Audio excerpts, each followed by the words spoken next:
Welcome to our fourth edition of Mental Fitness, where my wonderful favorite Republican, Christopher Machen, and I dissect the news. What is he seeing through the Republican lens? What am I seeing through the Democrat lens? Spoiler alert, they're trying to divide us and make us hate each other and make us think we're monsters, but actually, the majority of the American population want the same things. So, Christopher, how are you doing today? I'm great. Thanks for having me, Sarah. I'm super excited to be back. I look forward to this show so much. It's one of my favorite shows to film. I really like spending time with you. Um, and I just thank you for doing this with me because it's a brave thing for both of us. We dig deep into stuff. We're going to talk about the government shutdown and how different sides, what we're seeing. And in reality, it's hurting the majority of us. It's hurting the military. SNAP benefits are about ready to end in 2 days. This is terrifying. So we're going to get into that.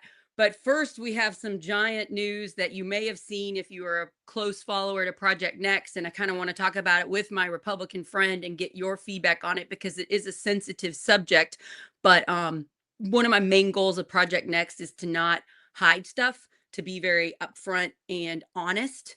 And so if you haven't noticed, I think it was yesterday it was announced, or maybe 2 days ago. Tim and I have decided to take the Hoosleft This Week show off of Project Next. It will now be on just the Hoosleft network, which is Scott Aaron Rodgers' network. So if you liked that show, it's a great show. If you liked that show, make sure you're following Hoosleft, Hoosleft. It will not be on Project Next. I'm told Scott he can still use StreamYards if he wants. We're still friends. It was a very beautiful conversation between me and Scott and Tim that we had on Monday night. And I just want to explain why we did that and get your thoughts on it, Christopher. We're new to this stuff, to starting Project Next. It's pretty new. And, our mission is to stop the fear, hate, and division that is destroying our country and to unite the majority of us, come together and help our communities, help the people.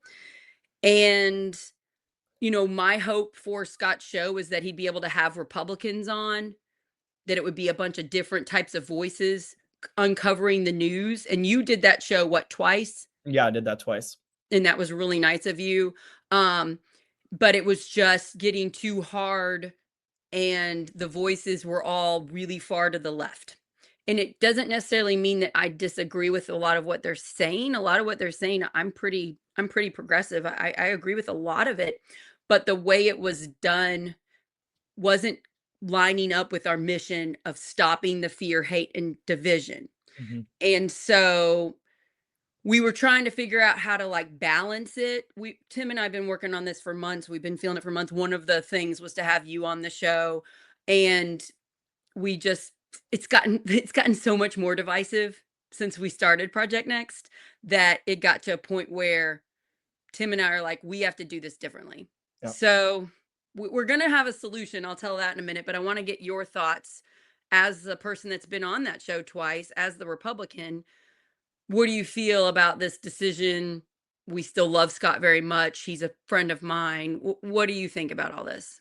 Yeah, first thing I'll say is I have to give a lot of credit to Scott for the way that he shoots his show.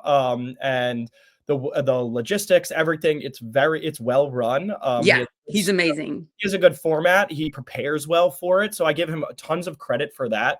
But in understanding what the point of Project Next is, of being able to bring in people from both sides of the aisle to talk about our differences, to resolve our differences. I didn't see that a lot in Scott's show. And the couple times that I did go on, I was the sole Republican, in a panel of 4 people. And I stood my own definitely in there. And I loved the back and forth. But at the same time, it was a 4 versus 1. And everything I said was completely contested. Most of the things we did agree on, some things, which was good, and which was kind of the point of what I wanted to bring on it, that we do see to eye on some things. But again, it was just me compared with all of those people. And he also never really had more Republicans on other than me after that too. So even if it was one person on the panel, like there was no continuity with it. So it was always just going back to this echo chamber, to these people that believe all these same things, and they're all in constant agreement with each other. And then I would be added in for a little bit of the opposing viewpoint. But no, I thought that it could have been a good idea if he embraced more people. But he also said the one thing about this one rule is no MAGA. And while I can understand that, and that MAGA is super scary for a lot of people on the left, at the end of the day, people who identify as MAGA are your neighbors. I'm sure they're the people who live on Scott Street, who he says hi to, as he's leaving his house. So they're real people. Yeah, I they're didn't like that intro because I'm like, well, I'm not scared of MAGA people. I'll talk exactly to them. and when people like that say no MAGA, it makes people who are MAGA get even more pissed off at the It left. pushes them even more to It the pushes right. them even more to the right, because they say, okay, the people just don't like me because I support a candidate, so therefore I'm going to hate them even more for going against me. And that's not what this is supposed to be about. It's supposed to be about coming together, no matter your political differences, and they can be extreme or not, but the ability to just engage and talk with people who that you disagree with. And I think that's what that show lost, and what Project Next is trying to emphasize. So I do think it was a good idea, and I'm hoping that we can get some type of debate style where we can have an even number of Republicans and Democrats. I'm glad you mentioned that. So we're not gonna like replace that time slot show. If you want to watch Scott's show, we're not trying to compete against it, but we are going to replace it with a different style show that for now will mostly be Tim Peck, your uncle, co-founder of Project Next. He is going to do a debate style show where any person that comes out and says something and it's different from what Project Next thinks is the right thing, which is unity and forgiveness and working together, community. He's going to invite them on his show and say, debate me. Yep. Let's talk about it. And this is a really good time for that show because the Democratic primary in Indiana is very heated right now, Christopher. I don't know whether you see it. I see. So I'm in sometimes, so I get little snippets of it. Yeah. Yeah. The Blythe Potter, Bo Bye. It's not a primary. Delegates will vote in the summer. For secretary. That's really contested. And then Tim is in a hotly contested primary for Congress in District 9.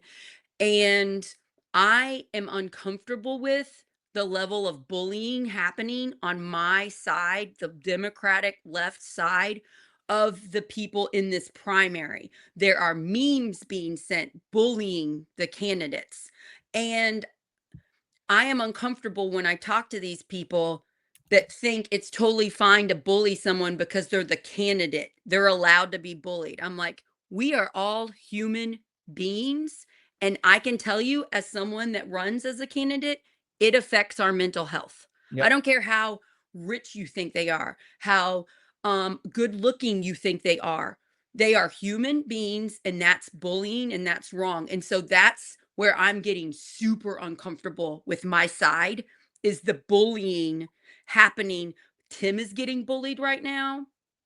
Bo Bye, I bet Blythe is. I bet it's both. I bet it's all the people are being bullied, and I'm uncomfortable with it. And I'm not going to shine a light on that on my platform. I want to call it out and say bullying is wrong. Exactly. What do you think? I completely agree with that. And I also think one of the things that a lot of people in Indiana 9 need to like understand is like the political makeup of where they live. Like there are a lot of Democrats, but a lot of those people in Indiana, especially Southern Indiana, did vote for Trump and still like Trump. I mean, Tim lost by 30 points his last election, and he was probably the most centrist and moderate candidate that the Democrats have had down there in over 20 years, right? So he tried to bring in his democratic values to embrace a moderate message that Republicans and Democrats could both come together on. And that's a long process, being able to change people's minds from their party to actually about what they believe. It takes a long time, and it wasn't going to happen in just 2 years. But at the same time, those little strides, those little compromises with Republicans, those conversations that he intentionally has with people on the other side create this greater movement that Project Next is trying to emphasize. And I see it a lot in these heavy red areas of like the constant like going even further to the left in the backlash because they hate seeing what's happening. And you don't realize that as you go further to the left, those people who did vote for Trump and still probably like Trump aren't going to go into your camp at all. So your pool is going to get even smaller and smaller and smaller, even though you think that this is the exact way that things need to happen. And that's just not how things work in our political system. Based on geography, based on everything. We do live in a pluralistic society where we are supposed to have different viewpoints that counter each other and that we compromise with. But at the same time, we have to understand the states that we live in. It's the same thing with me in New York. I know that New York is going to go blue. If I wanted to run in New York, which I would like to on Long Island, I would run as a moderate Republican, right? I have to be able to bring in those independent and swing voters. And it's even more so in deep red Indiana. I'm just saying right now, I hope you do run as a moderate Republican. Wow, do we need more people like you on the Republican side? And we need more people like Tim Peck on the Democrat side, calling for unity and caring about all people. And it's wild to me seeing the bullying on my side. And they say to me, how dare you compare us to the MAGA people? And I'm like, you are the MAGA people on our side. Exactly. They don't realize it. There's just not a name for it. You are the left MAGA people. You are the bullies. You bully anybody on our side that doesn't see things exactly like them, just like the MAGA people do to the Republicans. If they don't follow exactly right, they bully them. And we should not be putting these people in charge. Now, it's not all our fault. I need to make this clear. We didn't necessarily do the division. Trump won. And I place more blame on the Republicans, in my opinion. You might have a different opinion, but it's probably both sides. But at the same hand, the people at the top are constantly saying very divisive content. And I didn't feel quite the same from the main people at the top on the Democrat side. I know that Democrats are bad too, and they're full, but the president is saying very divisive stuff. You can't deny that. Yeah, no, I that's not. That has caused our side to revenge their side, which just makes the division keep going. And I'm not trying to say we're just as bad. Like, people get real defensive when I'm like, the far to the left need to stop bullying. I understand there's far to the right bullying, and I understand that they're causing some of ours, but we also got to stop ours. Yeah. If we don't stop ours, why would they stop theirs? It's just going to keep going. It's like a war. It's like revenge. I'm hurt. I hurt you. Exactly. Oh, you hurt me. Now I'm going to hurt you more. Now it's just this over and over and over. It's like, when are we going to stop it? I think, and that's the biggest thing in politics is like that you see all the time is like when like you hear like the shutdown's a perfect example. It's like, oh, well, like the Democrats did the same exact thing. It's like, so that makes it okay. Or like people say, like Republicans did this before. Yeah, that's such a stupid. Oh, the other side's bad too. Guess what? But you were screaming about it when the other side was doing it, and now that you're doing it, you're justifying what your actions because the other side did it. So where are we then? What are your true values? We should call out when anyone is bad, regardless of whether they have a R or D by their name. Exactly. And I think the division, I think about this a lot, is like, I think you go back to 2015. I mean, it's crazy that we've lived in a decade of Donald Trump. 10 years of this. Wow. It's insane. It does not feel like it. But with the pandemic in the middle. Exactly. With the pandemic in the middle. But you go back to 2016. And Hillary Clinton, Donald Trump came on the rise, was the most unorthodox candidate, probably in history. And people didn't know how to go against him because he wasn't this perfectly polished person. Like, he was, he said crazy things and divisive things that weren't always true, but it riled people up and people. And it was right at the time where the internet was loving that division. Exactly. And we didn't really understand it. We understand it now. We didn't understand how that was working, how Trump came in at the perfect time for that divisive content to blow up. Exactly. And he was the perfect, agent of that chaos and that divisiveness because he fed off of, the fact that he wasn't the typical candidate. He identified, he brought out the group of middle class people that were neglected by Democrats and Republicans for, the whole 21st century. So he made people feel seen a lot of the times, and that's what really got his buildup, because all of these other politicians promised them the world and didn't deliver anything. And this is this businessman who he says was so successful. They saw him on TV all the time. They thought this guy could do it. And what we developed was just, on the Democrat side, was just complete anti-Trump rhetoric, is that anything that Donald Trump does, Democrats have We're to against. against. Sometimes he would come up with decent ideas. I don't know whether he ever enacted them, but exactly. But and some like of some of the stuff he did with COVID was really good. And I want to exactly. thank Mike Pence for that.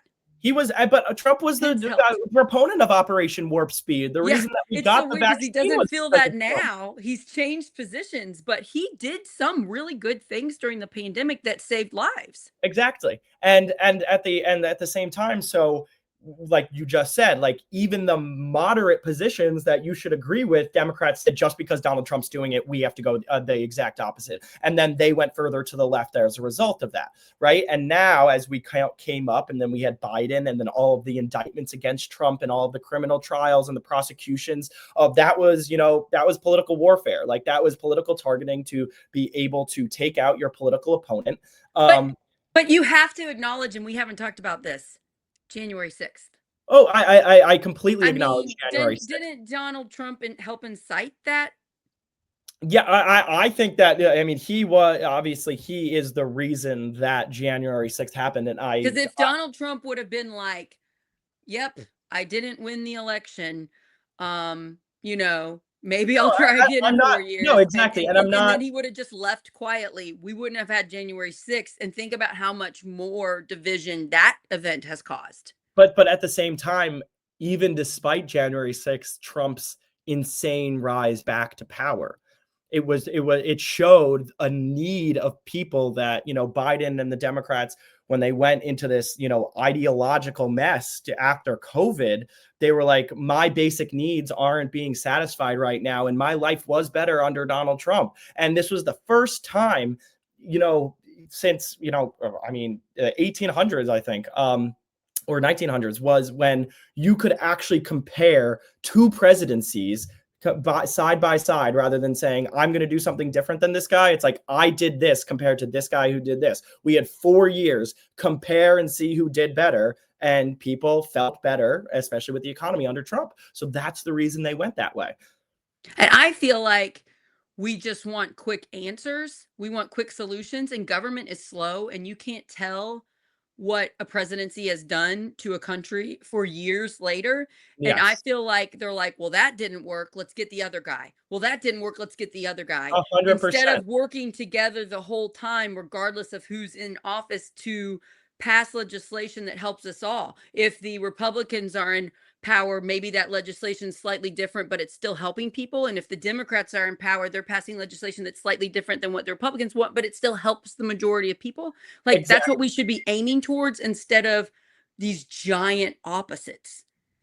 Yeah, no, I completely agree with that point. I was just going to make a point on that. It completely my mind. I have a really interesting thing that I was talking to Louise Gohman yesterday. She's on the New Albany City Council. She's my favorite council member. I love her, by the way. She was giving me a ride. We went to Tim's house yesterday to help him prepare for his debate. It was really fun. And on the way home, I was like, it's kind of interesting thinking about history and the Civil War. When the Civil War was over, Lincoln said right away, he said, we need to forgive the South and help them build and unite. Then he was assassinated, and his vice president wasn't near as good, and he wasn't like that. That really hurt our country. The fact that we lost Abraham Lincoln, this wonderful man that saw the vision of how to build the country back. Same thing with World War I. It's a complex reason what happened to World War I. It's not necessarily just Germany's fault, but Germany was the main country that got blamed after World War I. And that blame, that shame, helped the people, the German people, elect Hitler, who used it, who fed on it, which led to World War II. And so many people, 6 million Jews Yep. Was it like 8 million people total or something? I, So many people dying. We're doing that again. We're doing that here in America, not quite on a global war scale, but I we're mean, mad at the from an people. ideological perspective, definitely. We're mad at the people that voted for Trump. Biden comes in. Do we unite? Do the people that voted for Biden reach out across the aisle to the people that voted for Trump, and do they make up and start working? We had 4 years to do it. Did we do it? No, we got more divisive. And I think if we all would have taken a step back and united during that 4 years, I don't think Trump would have won the nomination. Maybe we'd have Nikki Haley. Maybe we'd have Kamala. Who knows? But I feel like history is repeating itself, and we have to take a step back and observe what's happening and then stop it. Yep.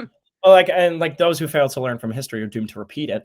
And a lot of the times it just comes up with new names and new justifications. It's not, you're not going to look exactly the same, but people say history doesn't repeat itself, but it rhymes, and it definitely does. So we're just rhyming with this new internet, social media, 24-hour news problem, which has lighted a fire to the problem and made it accelerate much faster. Exactly. And it doesn't allow us to actually see the concrete, like, legislation that's actually going through. Like, we don't actually see the work that Congress is doing every day. I mean, Congress is passing bills every single day, and a lot of them are on a bipartisan basis, but those aren't. There's not right now, right? Because the government shut down. The government shutdown. I'm just saying, like, in general, Right. usually, like, the House is passing bills every single day, and there's things that people that aren't, nationally, like, there's not a national spotlight on it, but there are things that are making the government work and getting people their benefits, and they're bipartisan things that people are coming together on that just aren't advertised because it's not sexy. People don't want to see bipartisanship because that's not what gets views. That's not what gets ratings. Controversy is what gets ratings, and that's what all of these social media sites, these news networks, that's what they feed on, is how many people can we get to watch this spectacle right now? And by incorporating more division, you create an even greater spectacle. And what's happening on my side is because Trump is in power, and in my opinion, he's doing some alarming things with his power, and he's being very divisive. My side is traumatized. We already aren't over the trauma of the first 4 years, and it happened again, and it seems worse to us this time. So we're in survival mode, we're in panic mode, we're high anxiety. And when you get to those places, you don't compromise very well. Your body is in emergency survival mode. And so then you're very much like, oh, you went against me. You're my enemy. I'm going to kick you out. And that is what is happening on my side. Yeah. The panicked people are excluding the unity people. And I think it's the constant fear mongering surrounding. Oh yeah, we're terrified.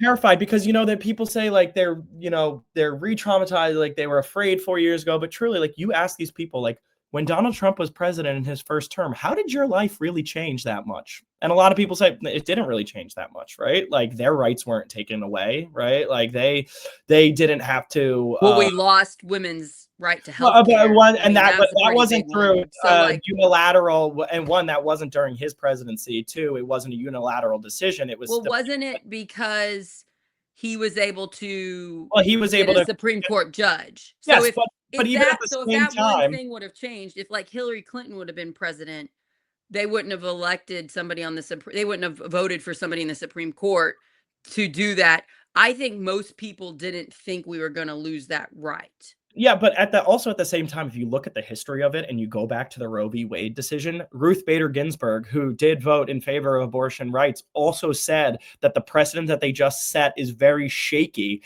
because it doesn't completely align with the right to privacy in the Constitution. And that's not meaning that you can't put an amendment or pass a bill allowing the right to that's what I'm mad at. Why didn't we pass a bill to protect women's right to health care? Why didn't we do that? Why did we leave it up to the Supreme Court where it could have been taken down? Exactly. I'm upset that happened. We shouldn't have less rights than we used to have. No, I agree with that. And, from a state perspective, like, it's a lot of states, even red states, are moving in the direction of abortion rights, but some states like Florida aren't. And like the Florida thing pissed me off because they did their abortion rights was the right to an abortion was a ballot referenda. And I think 58% of the people in Florida voted for abortion rights access. But the Florida Constitution says that you have to have 60% of the vote for a Oh, ballot referendum. wow. Exactly. So a ballot referenda needs 60% of the vote, but meanwhile, 58%, over a So majority do they of have to do it again? Can they get it back on there or is it done? I'm not sure. I haven't seen, but now the 6-week I ban is didn't know still in that. place. In Indiana, we don't even have rights to ballot initiatives. And that's my Even though the problem. majority of Hoosiers want access to healthcare for women, we cannot put it on the ballot. We've lost that right. And when they say send it back to the state, send it back to the people, in my mind, sending it back to the people, it means a vote, a referenda on And the it's ballot. really hard to get a ballot initiative too. Like I Mhm. found out in Indiana, we can get ballot initiatives, but guess who has to do it? The House and the Senate, the state House and the state Senate have to do it. So that's Yeah, not the exactly. people. That's It the can't be citizen extreme led, right? super majority, and they're not going to do that. Exactly. So And that's politics at its finest of allowing the dissent among people to just be completely diminished. I mean, Indiana is yeah, 40% Democrat, right? Like yeah, 40 to it like exactly. 45%. It's bluer than you think, even But though you have such everything a is super red. majority. But it's the same I'm thing. It's the same thing in New York. New York's 40% Republican, and we have an insane super majority in Albany, right? So See, that I didn't know that because I knew that New York was very, very blue, but I know the city, New York yeah, City well, New York is City is because then you go to Westchester, you go to Long Island, you see a lot more in the rural areas, especially up north. It's all red. yeah, that's so fascinating because I think most people just assume New York's mostly blue and most people just assume Indiana's mostly red. Did you know that next week or the week after that we're doing a special session to um change the congressional districts, the gerrymandering thing that I we hoped wasn't going to happen. Yeah. They're planning on doing this in I mean, Indiana. this is my problem. I mean, like, it's pure politics because Republican states are doing it now. Democrat states are doing it. New York, California. Nobody should be allowed to do No, this. nobody should be doing. And if gerrymandering, Why didn't we pass a law exactly. earlier? Why didn't we pass a law through Congress nationally making gerrymandering illegal? We almost got it passed through the Supreme Court. I saw a documentary called Slaying the Dragon, and because Ruth Bader Ginsburg died, there's another thing we lost, the that we would have been able to probably we would have been able to stop gerrymandering nationally. So, because we never made it a law, now we're giving even less rights to Hoosiers. Texas is happening too. Other states are they trying to do this in Ohio? I mean, it's all over the country. I don't want any gerrymandering. I understand why the Democrats are threatening to do it since the Republicans are starting it. I don't want any of it. I want it fair. Yeah. I ran for state house in Indiana. It's one of the most gerrymandered areas possible to be so rural. There's no way I can win because I have a D next to my name. And there's no way I could get on the other side as an R because the people that control the ballot don't like me and wouldn't let me on there. So Exactly. And it's awful. Like you think about it, like Massachusetts has, I think, about 40% of the vote is Republican, and they have 0 Republican districts. New York wow. has 26 districts, only 6 are Republican. In the last election, 45% of people voted Republican, right? So 6 is only 26% of the population they're representing, right? If 45% of the population is Republican, then we should have a lot more Republican districts in When New we York. have 9 Congress people in Indiana, and 7 of them are Republican, yet 40 to 45% of Hoosiers are Democrat. They're going to redraw the lines to try to make it 9 out of 9. And it's the same, like you go to what Newsom's doing in California is like there's a good chunk, over 30% of Californians are Republicans, and they're trying to I redraw. don't like Gavin Newsom. He's too divisive. I He's a see that snake really oil far to the salesman, left just people like like so him, and I'm long. like, I like Andy Beshear and Pete Buttigieg type people. I don't I like like. Gretchen Whitmer. I like Gretchen Whitmer. Yeah, I don't. He seems like very similar to Trump. Do we not remember he went to that French restaurant during COVID when he made the rule that you weren't supposed to go to restaurants? Isn't that him? Yeah, I I don't think know, but I'm just saying, like this guy is not great. He's like the other bully on the other side. Yeah, exactly. And he is going complete Trump mode to try to like go against Trump, which is riling up Democrats and is making us be I like, really hope he does "Yeah." not become the Democrat I don't nominee. think he's going to be able to get the nomination. I really think that, especially if Zohran Mamdani is elected in New York City, the Republican Party is going to plaster his We'll have to face. have another episode to talk about that. Oh yeah, well, the Republican Party is going to plaster his face as the new face of the Democratic Party, and it's just going to swing people into the Republicans' directions even more because I see, I saw don't agree with that. I well, think we saw a need Mamdani for is different from moderation. Gavin Newsom. I think those two people are Very, very different. well. But I would rather vote for Newsom than I would Mamdani. I mean, See, I'd rather vote for Mamdani's a Mamdani democratic than socialist. Newsom. Everything that he's going to ruin New York City. At least Gavin Newsom has some I just, fiscal sense to him. yeah, we got to talk about that sometime because our sides are very different on that. Let's talk about the government shutdown. Yeah, So, how long has it been going on? A few 29 weeks? days, I think. So almost a month. February today.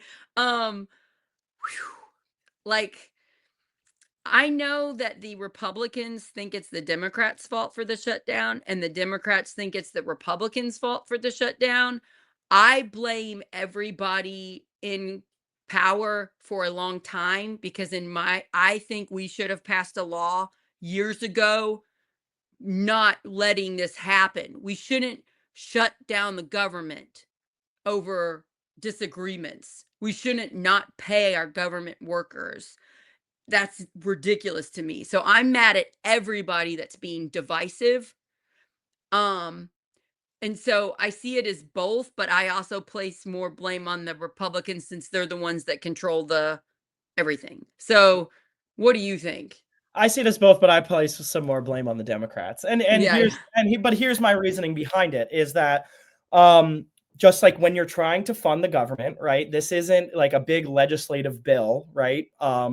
That like the House votes on and everything and that they create together and they go into committees to do. This is just a continuing resolution to continue at the same fiscal standards that we've been operating at, through the next couple months, so then we can actually finalize a budget together. So and it's a clean bill. That's why Republicans have been saying it's a clean bill. There's no addendums. There's no new things that Republicans are trying to get into the budget. These are Biden era spending levels that we're going to continue because the Trump tax cuts don't go into place until 2026.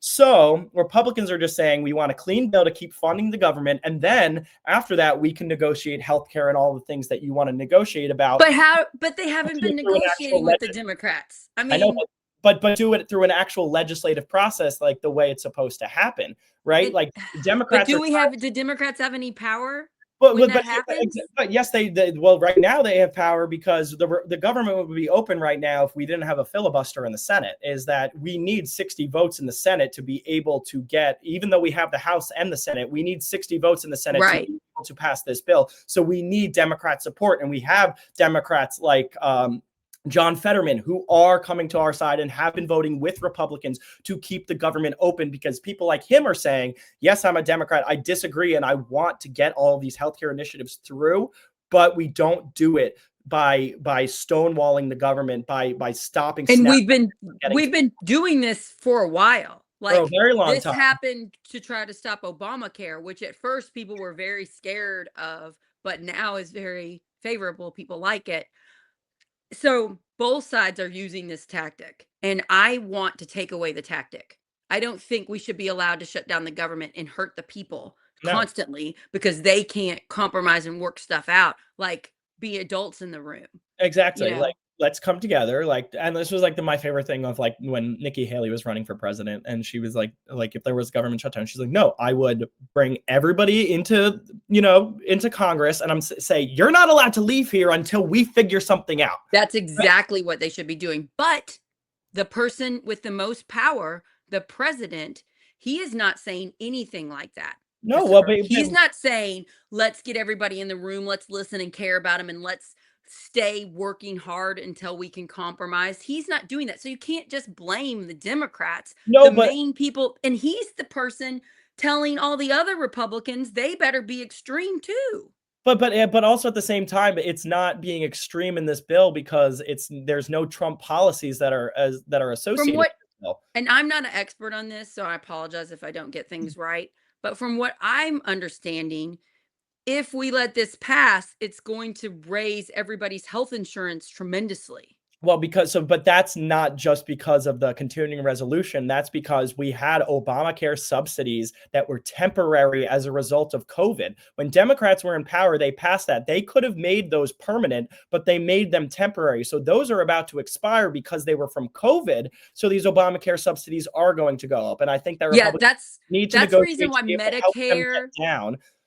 But at Medicare the for same all time, isn't good. It yeah. would actually like bankrupt the country. Hmm. And I know this because I spent 3 hours last night at Tim's house helping him prep for a healthcare debate, and he taught it to me. Yep. And since he's an ER doctor and the smartest person I've ever met, I'm gonna believe him over like 20-year-olds preaching Medicare for all, but they have no idea how that would work. Exactly, because and that's a lot of the things, especially with like what Zohran Mamdani is doing, and that's why he like energizes so many people because everything that he says sounds great. Free Yeah, Medicare for transportation, all sounds great, exactly. but it You know, actually universal would. childcare, universal healthcare. You know, No, free that's buses, different because free. Tim is for universal healthcare, but allowing it in a bunch of different channels, private and public, Well, the way exactly. that So some that's other not countries do yeah, it. exactly. So that's not technically like if you go into the actual like universal healthcare, like what it is and what it's played out as. That's not what it is because I do believe in privatization and I do believe that everybody should be able to get covered. But it's not government run healthcare, and that's what we have to go. We have to Yeah, it's so veer funny that. because now I know more about it. But like in New Zealand, I Mhm. love the David Farrier podcast, Flightless Bird. He's from New Zealand and he's like in America, learning about America, and he's adorable. He's really smart and brave, and he's so cute because he doesn't know everything about America. And he had back pain, and it was cheaper for him to fly to New Zealand to get his back figured out than it was to stay in America. And he said he pays a little, they have a public plan in New Zealand, but he pays a little bit more to get the private plan. And so he went over there, immediately got coverage, and their solution wasn't back surgery like it was in America, which would have been very expensive. And then he would have had back problems the rest of his life. It was a bunch of really good quality, like swimming, do these exercises, strengthen your back, diet, make sure you're getting up and walk, like the actual things you should do to have a healthy lifestyle. Yes. And so but it's not healthcare for all what they have in New Zealand. What and so it seems to me like And a something lot like that would be better. Yeah, I understand that, but a lot of like what people don't understand a lot of the time is you can't just take the model of one country that has, It's a very small a country. fraction of the population Yeah, of yeah, the yeah. United States compared to the United States, which is in a chronic disease epidemic right now. And, we are the most unhealthy nation across the world. So we need more healthcare and we just can't pay for it. I mean, and I'm all for getting people coverage, but not through the government. I mean, you look at our VA system right now and how awful the VA is in Now terms of I push back on that because I've care. met veterans and they do not say it's awful. Well, my grandpa's a veteran, and he likes the No, VA, but but he that was in does. the past, so it used to be a lot worse. I agree with you. It's I've getting met your better, but grandpa, once again, government-run healthcare like that is not sustainable. but And it's better than what a lot of us are getting that do not have VA government health insurance no, right now. So no, like it's definitely better so than people with some other versions of healthcare, but that's not but saying it's good but itself. what Tim is saying is we shouldn't dump a bunch of money in a system that's already broken. Yep, We should revamp change the the system. things to make the system better. And I 100%. understand that and support that. So I think we want the same things, but it's so confusing and it's so giant and it's so hard to explain in like a couple minutes. But I bet you and I are pretty similar No, I'm very on similar. healthcare. My whole thing is I want to get people as many people coverage as possible. Like I believe that healthcare is a fundamental right that people should have in this country, but I also believe that it shouldn't just be free handouts by the government to be able to get it. And if your employer does not do it, you should have work requirements to allow yourself to be on government run healthcare. And like that's it. I mean, and I think that we do need to revamp the system to allow for more transparency between insurance companies. That's what Trump is actually doing right now. He's forcing them to show what they're paying. So, and that's what capitalism is. That's competition And because yeah, the last 2 weeks ago, the summary of our show was, shouldn't we admit when we do wrong and then fix it yep. instead of pretending we're not doing anything wrong and we make it worse? That's this example. So all the years past of the Democrats and the Republicans' refusal to see their past mistakes and fix them has led to this government shutdown. Exactly. And Also Trump, also the divisiveness on both sides, exactly. but And we're like accumulation of all of our faults because we don't accurately evaluate our work and fix it. exactly. And rather like we try to come in with like these complete like revolutionary ideas and like completely wiping away the slate of the past. And that never works. It only makes us, start back from where we first started rather than actually improve and progress. So it's the same thing with Obamacare. Like I don't like a lot of aspects of Obamacare. I think Obama took Mitt Romney's plan for Massachusetts and I think he made it a little worse, but at the same time it did give people coverage. But in a lot of the promises of Obamacare haven't gone through. That people wouldn't lose their doctors. People did lose their doctors. That subsidies and premiums wouldn't go up. They did go up. So Obamacare isn't functioning the way that it was supposed to because of the way it was written. And we need to fix it. Exactly. It's like That's the thing. it And was a Trump good is saying start if we could keep fixing stuff instead of exactly. just blaming. And Trump is saying, like, we don't want to get rid of the Affordable Care Act, but we want to change it. But he's not saying how we should change it. And that's my thing is that, okay. I don't like, think he knows how. I don't think he's and planning that's on the thing is changing like, it. is that, Republicans have, completely gone against the Affordable Care Act for so long without real solutions to it. So we can't come in and say, this is the things that work well about Obamacare. And here's our solutions because we're just saying Obamacare is bad. Something else should be there. And we're not saying what the something else is. I just want grown-ups in the room. You're 21 and you're so much more of a grown-up than most of these people in political power in the state and the country. And I want grown-ups in the room. I want us all to collectively stop voting for the people out of some emotion, out of some anger or revenge, or yeah, that person said the way I feel and I feel hurt, so I'm going to vote for them.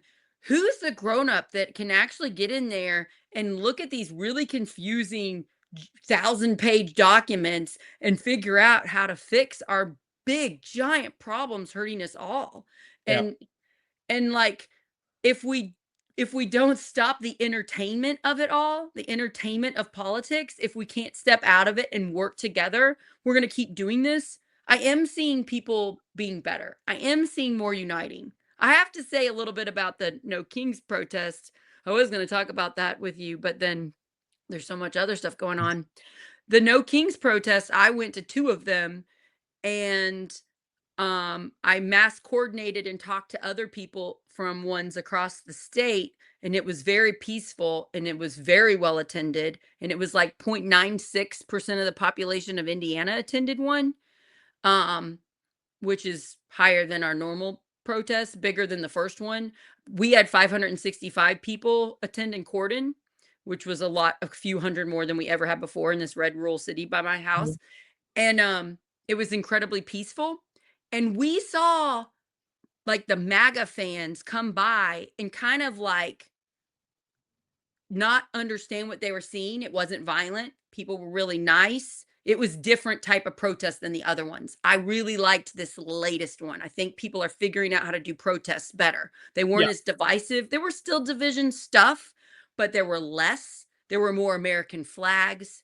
There were more unity. I saw Republicans at the Cordon one that were protesters. Yeah. And you know? know what? I think the funny thing, like what Republicans do during those protests is like I see videos of it all the time, is like it's just like they find it as funny and they roll down their windows and blast YMCA as they're going by them. Like that is what like Republicans aren't like, oh my God. They're just like what we got was loud trucks, the same trucks going in circles. And then go Trump, and then the middle finger. Those were the main 3 things we saw.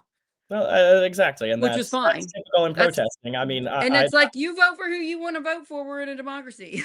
exactly. But Exactly. We're allowed to there do was this.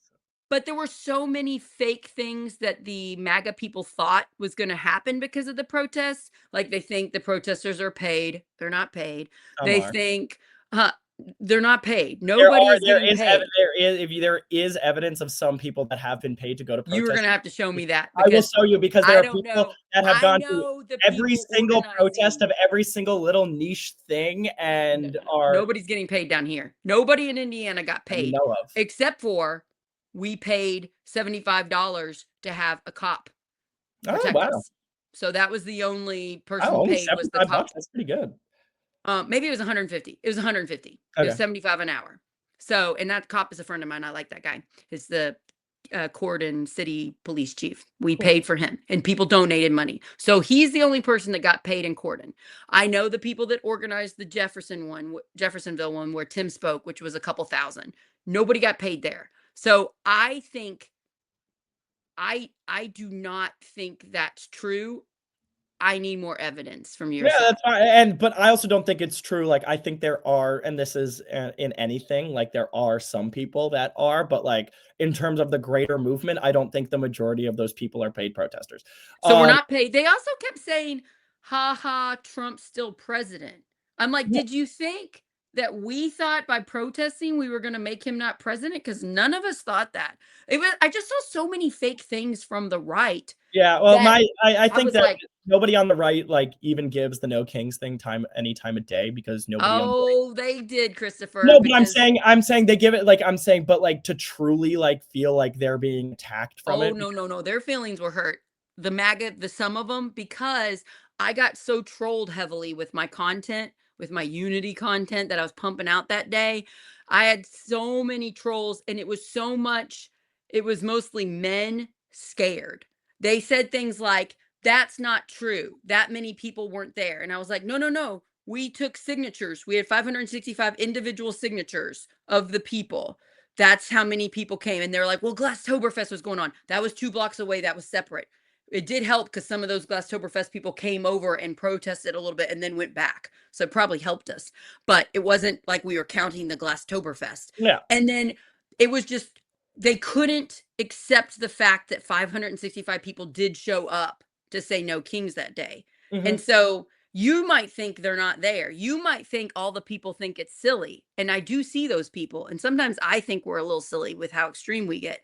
But I'm saying I'm seeing a lot of they couldn't admit the truth. It was Yeah. weird.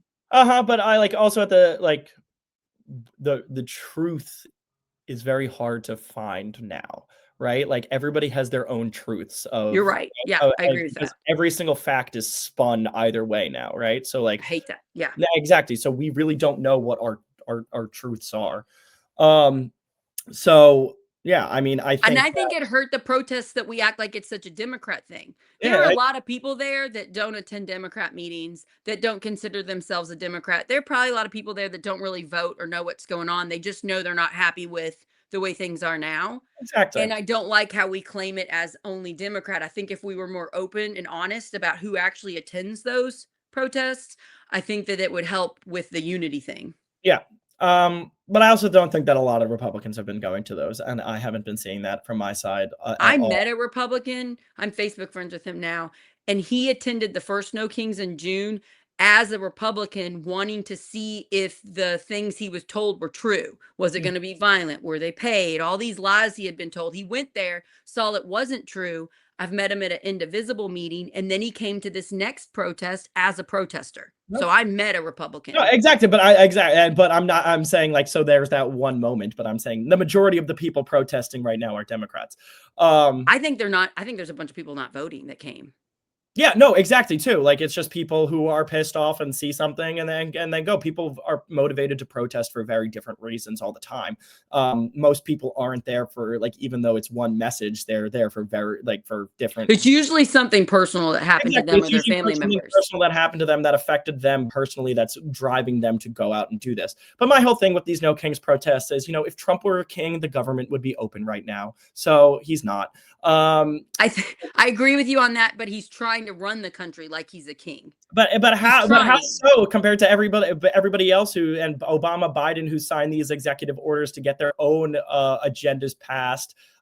He's not trying to sidestep any part of the political process any more than anybody else has done. That's when Um, I like it when you tell me this stuff because I'm bombarded with all the terrible things he's doing every day to weaken democracy. And so on our side, we think democracy is so weakened, we don't know whether we're going to have a fair election next time.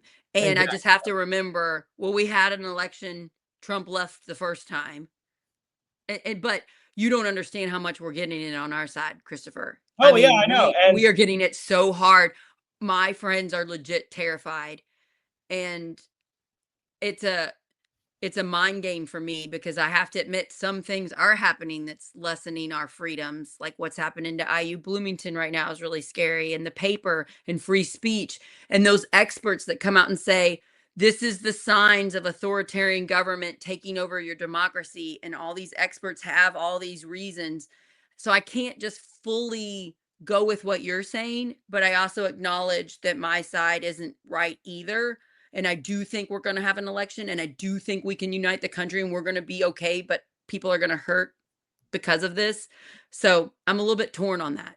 no, I completely understand that, but like my whole thing too is like, and I don't deny the fact that Trump is somewhat authoritarian, but the constraints of the Constitution and of our government is what doesn't allow him to be a dictator. Our government was set up, and our Constitution was set up for, if somebody came in trying to be a dictator, they couldn't be a dictator. So But it's but but all those countries in South America that set up their government like us and now they're authoritarian, well, but it's that's not like it's not but they didn't possible. set it up in the exact way that the United States did, with an amendment process, with the ability to So change the country based on the as we evolve, while keeping our foundational values in place. No other country, no other constitution has been able to produce the harmony of a country ever. I mean, was an insane experiment when it first started, and 250 years later, while we do experience a lot of divisiveness, our structures and our institutions are still holding strong. I want all my Democrat friends to hear that. I believe you, but at the same hand, look at what's happening this month in Indiana to lessen we the people get a voice in our state. So yeah, 40 to 45% of Hoosiers are Democrats, but we can't get them elected because of gerrymandering, and now we're going to make gerrymandering worse. So I feel like in Indiana, we're more of a dictatorship. Like it's already happened and it's going to happen more Yeah, because well, I there's no like voice. There's yeah, no voice in no, in there's in no voice. That's why I don't agree with the mid-year, redistricting. They're supposed to be happen every time after there's a census, every 10 years. But we had like 2 years ago in New York in 2022, like we had redistricting when it was not supposed to happen, right? Like these states are, do have more ability, because of the way our federalist system is set up, to be more agents and actually like changing people's lives directly in, like, I guess, a dictatorial form, if you want to say that. But at the same time, like, there's legislatures in those states and everything, but because of gerrymandering from the state level and the national level, we don't have that accurate representation, whether it be in Republican heavy states or Democrat heavy states. And I blame both sides for this, but I just want you to acknowledge, if you will, if you see it like I'm saying, we talked this whole hour about all the problems of the past. The fact that Congress and the president didn't pass bills like they should have to stop gerrymandering, to stop mid-decade gerrymandering, to stop women's rights from going away, to stop voter suppression better. The fact that we didn't do the things that we needed. Now that we have somebody that is trying to run our government as authoritarian, he can better because of the weakened things that have happened over the last few decades. Yeah, but it's also like, I think he, just because of his personality and the way he acts, seems more authoritarian, but the typical politicians like Obama and Biden, they once again had the same type of unilateral actions to push But they their never agendas forward. but they never planned to run like a king. I agree But that I the don't think president just keeps getting more powerful and more powerful. exactly, but once again, like the president, Biden and Obama we're not ruling the country like Trump is now. It is different. sure, it's different, but I also would think like he is more energetic in terms of actually getting stuff done. Trump is surpassed every president of the 21st century already. I guess I feel like we are living in a dictatorship in Indiana because Indiana doesn't want the gerrymandering. The Republicans in Indiana do not want this. They are feeling the pressure from JD Vance coming to Indiana twice. they invited the Republicans from Indiana to the White House a few weeks ago to woo them over and to kind of say, listen, you have to do this. Our own Republicans in Indiana don't want to, and they're being pressured, and it might happen. It most likely is going to happen since Braun, our governor, just said we are going to have a special session to do this. So I get what you're saying, but here in Indiana, I feel like we've lost our rights Yeah, no, but because we're being pressured by the guy that's running like an authoritarian. It's working in our state. Exactly. And, I think rather than the actual policy itself and what he's doing, the aspects of authoritarianism that I see more is his attempt to control the Republican Party. And is that it's very hard to have dissent within the Republican Party right now, because if you do, then he's going to run somebody against you. He's going to get a MAGA person in, right? And the same thing with Braun, right? If Braun, even though the Republicans in Indiana don't want this gerrymandering, if Braun goes against Trump and Trump makes a national thing about how he's a traitor to the party, then that's going to ruin Braun's political career. So Trump has such a grasp over the Republican Party right now, which I hate, because there isn't allowed to be a lot of dissent within there, because people like me who are moderate Republicans who do have some democratic values, who aren't completely full-fledged MAGA, but are Republicans at the same time, feel alienated from their own party because I'm being told by Donald Trump that I'm not a real Republican. Meanwhile, I actually have more foundational Republican values than he does. Right. Yeah. So you see it, you feel it. I guess I like your optimism, and I have been more optimistic lately about, I think we can get a non-divisive person elected next time. I think we can. I'm a little bit worried about the algorithms and this 24-hour news pumping out the Gavin Newsoms and the next person that's going to be like Trump. But I do feel like we are figuring it out. We are organizing. We created Project Next. There are other places. There's builders movement that's really good. There's a lot of places that's pumping out unity. I do see us working together to try to get a moderate in both. Or I don't know whether I say moderate, I agree with moderate, a unity person, a community, a believe in the foundation of the majority of the people, of not looking at them, whether they're a Republican or a Democrat, but just caring about everybody in general. I do think we have a high chance of that happening, but it's so hard to stay optimistic when this is happening to Indiana right now. No, I completely agree. And then the SNAP thing, the SNAP thing's happening in 2 days. That's another thing that's really sad. I was going to talk about that, but we ran out of time. No, but that's part of the government shutdown. It's people. Basic needs aren't going to be accommodated for, and that is the foundational job of the government, is to be able to help people and to deliver on those promises. And the government is not doing that right now. We're just at a complete standstill. And no matter what your political ideology is, SNAP benefits should never go unpaid. Military families should never go unpaid. It's that this is not the way that you do this. You do this through actual legislation. Those people should all be stuck in their respective government work buildings, and they should not be able to leave until they can come up with a solution and open our freaking government. This is crazy. I'm so angry at everybody. And what can we do? Those of us listening, stop just blaming the other side. This is both sides' fault. This is both sides' fault, because nobody ever wants to admit any mistakes and fix them. We've got years and years and years worth of mistakes that we haven't fixed, and it's accumulated. And now we have a divisive person in office. And so, let's stop the blame game and let's say, hey, government, function. Yeah, exactly. Just do your job. Do your job. We elected you not to stand around and not pass bills and be shut down. We elected you to pass bills and protect us and help us and ensure that those benefits continue. So all members of Congress, people are to blame because they aren't doing their jobs. Right. And it's so interesting seeing Marjorie Taylor Greene say really smart things lately. Well, I mean, this is because Marjorie Taylor Greene is planning a run for either Senate or governor. And it's been interesting seeing her well, this isn't better, and this isn't better, and this isn't better. What is going on? Because we're used to just seeing terrible stuff from her. Exactly. Well, she lives in a very red district, but Georgia's a purple state, so she's gonna have to moderate a little bit. I'm like, oh my God, I've actually agreed with Marjorie Taylor Greene. I know.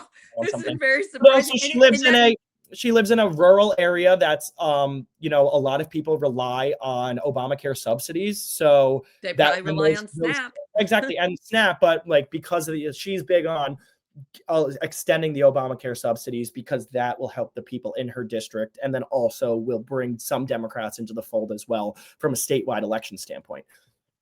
I don't know whether in 2 weeks from now if that's Thanksgiving or not, but we'll have this again, but not on Thanksgiving. I wonder if the government's still gonna be shut down. Oh, I hope it'll be open. Yeah. Oh, I hope people have had their SNAP benefits by the time we have our next show. Um, I'm doing some content on Project Next about that, so that's coming. I did a show on my own stuff, um, about SNAP trying to help just the local people because I have a food pantry right by my house. So I like to go down there and be like, here's where you put the food, here's where you can come and get the food, you know. Um, but I'm really worried about that. But I am more optimistic and I do like doing these shows with you. Thank you for doing this with me.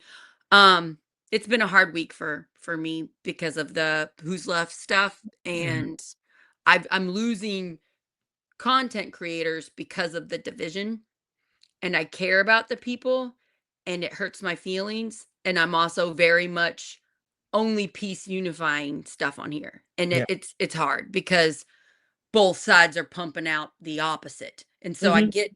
I get bullied from both sides and I try to be pretty mentally strong about it, but when it's on my side and it's the people I love, it really hurts my feelings. Yeah, and, you know, I also think that just like unity is so important, but, like, unity doesn't mean that we have to agree on everything, You and and I do not agree on everything. exactly, and that's the best part of this is that there were multiple instances in this conversation where I said, "No, I see it different," and you said, "No, I see it different too." And But there I were love you. I adore you and so freaking much. but there were so many instances that we also said, "I agree completely that on that this is the way that we should You be and held." I could sit in a room and we could compromise and we could pass legislation that would help people. So that's the type of people we should be electing into office. Exactly. Not the people that are like, it's my way or the highway. Those Mhm. people don't get stuff passed. Exactly, and this is a challenge for everybody, but we are so susceptible to, like, being willfully ignorant in politics, to just being able to be told something and automatically believe it because we Because look we up. don't want to admit we don't get it. We don't want to Exactly. admit Well, we don't understand stuff. and And that's I the don't problem understand a too lot of stuff that in the going on. information spaces. There's so much going on at one point, like especially even with the international stuff. When people are trying to make arguments about Israel Palestine, they don't understand the full context of the history about it. It's very surface level because they're just being bombarded with all of this information.